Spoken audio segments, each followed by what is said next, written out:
Hello बच्चों, आइए प्रश्न को देखते हैं। 45 सेंटीमीटर ऊंची बाल्टी के सिरों की त्रिज्या 28 सेंटीमीटर और 7 सेंटीमीटर है। इसकी धारिता और पृष्ठ ज्ञात कीजिए। प्रश्न को हल करने से पहले इसकी मुख्य अवधारणा के बारे में चर्चा कर लेते हैं।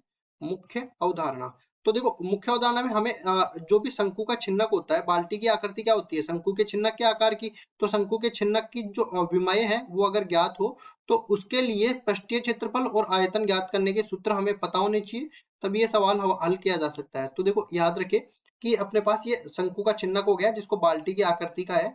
अब देखो इसमें दो प्रकार की त्रिज्याएं होती है। देखो छोटे वाले वृत्त की त्रिज्या को R1 बोलते हैं और बड़े वाले वृत्त की त्रिज्या को R2 बोल देते हैं। इसी तरह जो ऊर्ध्वाधर ऊंचाई है ना, उसको हम लोग H बोल देते हैं, ऊर्ध्वाधर ऊंचाई को H बोल देते हैं। तो ये जो तिर्यक ऊंचाई है इसको L बोलना पड़ेगा। तो ये देखो ये L आ गया। अब इसी तरह देखो इसके समांतर H के समांतर एक रेखा खींचेंगे जो कि ये त्रिज्या, छोटी वाली त्रिज्या के दूसरे सिरे को मिलेगा।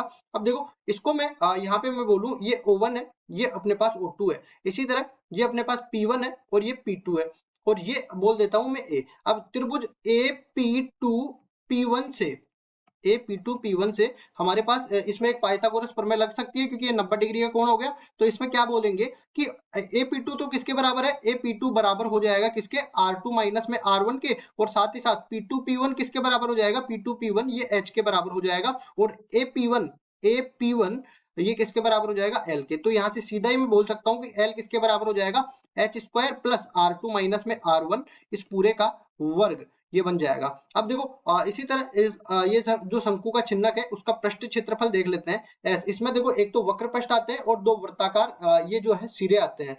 तो देखो पृष्ठ क्षेत्रफल किसका, ये वक्र पृष्ठ तो किसके बराबर हो जाएगा, पाई आर एल होता है ना शंकु का। तो इसमें दो त्रिज्या है तो पाई R1 प्लस R2 गुणा में L हो जाएगा, प्लस देखो छोटे वाले वृत्त का क्षेत्रफल हो जाएगा पाई R1 का वर्ग और बड़े वाले वृत्त का हो जाएगा पाई R2 का वर्ग।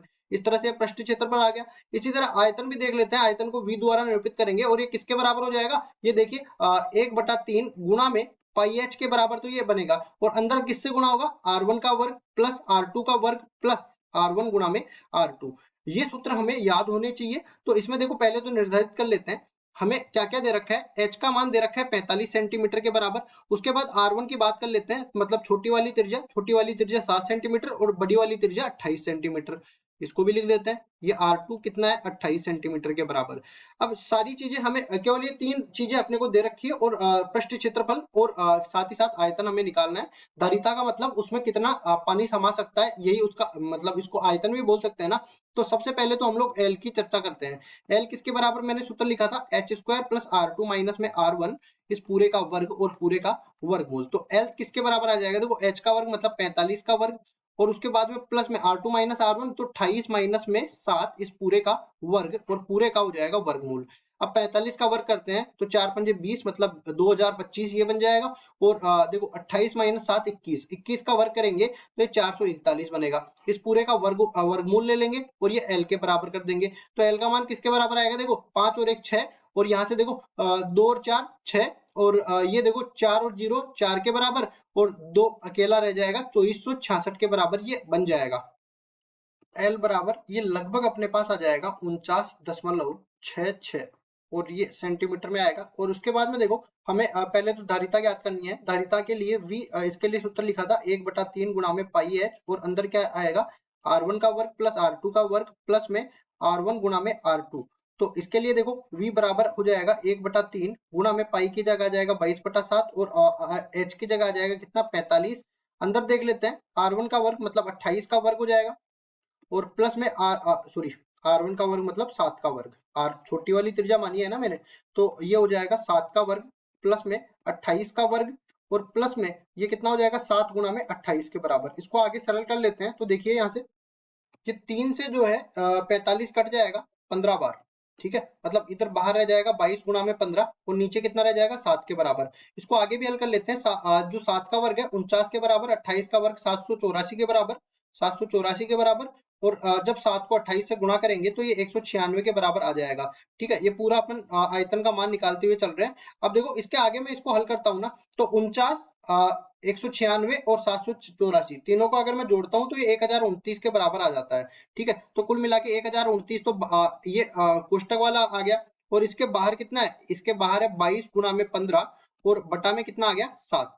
ये पूरा मान अपने पास v का है। अब देखो 7 से ये 1029 को काटेंगे तो 147 बार कट जाएगा। अब इन सबको 22, 15 और 147 इन तीनों को हम लोग गुणा करेंगे ना, तो ये अपने पास मिल जाएगा किसके बराबर, 48,510। और चूंकि ये आयतन है तो इसकी इकाई हो जाएगी घन सेंटीमीटर। अब चलते हैं पृष्ठ क्षेत्रफल में। तो देखो पृष्ठ क्षेत्रफल ऐसे व्यक्त किया था, और हम लोग बाल्टी को देख सकते हैं यहाँ पे। बाल्टी में ये नीचे वाला परत तो ये जो है ढकी होती है, लेकिन ऊपर वाली परत खुली होती है, क्योंकि इधर से हमें पानी डाला जाता है। ठीक है, तो केवल इसका पृष्ठ क्षेत्रफल में एक तो वक्र पृष्ठ शामिल होने वाला है, तो वक्र पृष्ठ का क्षेत्रफल पाई r1 प्लस r2 गुणा में l, और प्लस में इसके निचले सिरे की निचले सिरे जो वर्ताकार सिरा है उसका क्षेत्रफल पाई r1 का वर्ग हो जाएगा। तो s बराबर में कितना हो जाएगा, देखो पाई का मान 22/7 हो जाएगा। इसके बाद में देखो 7 प्लस ये कितना हो जाएगा, 28 के बराबर। और यहाँ पे l का मान हमने निकाल लिया 49.66 के बराबर। और प्लस में यहाँ पे कितना बनेगा, पाई 22/7 गुणा में यहाँ पे 7 गुणा 7 बन जाएगा। अब जो कट रहा है उसको काट देते हैं, तो देखो ये अपने पास s बराबर में 22/7 ये बनेगा, और 7 और 28 35 के बराबर हो जाएगा। 49.66 यहाँ पे इसी तरह रखेंगे पहले, और 22/7 गुणा में 7 गुणा 7 ये बन जाएगा। अब देखो 7 से ये 35 5 बार कट जाएगा, और इसी तरह 7 से ये 7 कट जाएगा। और अपने पास देखो s बराबर में ये कितना बनेगा, 22×5 110 गुणा में 49.66, और 22 7 दूनी 14 154 के बराबर ये आ जाएगा। अब इसके बाद इसको आगे हल करते हैं ना, तो जब हम 110 को 49.66 से गुणा करते हैं, तो देखिए ये अपने पास आ जाएगा 5462.6, और इसमें 154 और जुड़ रहा है, तो कुल मिला के दोनों को जोड़ेंगे तो ये बन जाएगा 5616.6, और इसकी इकाई हो जाएगी वर्ग सेंटीमीटर। तो इस तरह से पृष्ठ तो आ गया अपने पास 5616.6 वर्ग सेंटीमीटर के बराबर, और आयतन अपने पास आ गया 48,510 घन सेंटीमीटर के बराबर। तो ये दोनों अपने उत्तर हो जाएंगे। आशा करता हूँ ये सवाल आपको समझ में आया होगा। धन्यवाद।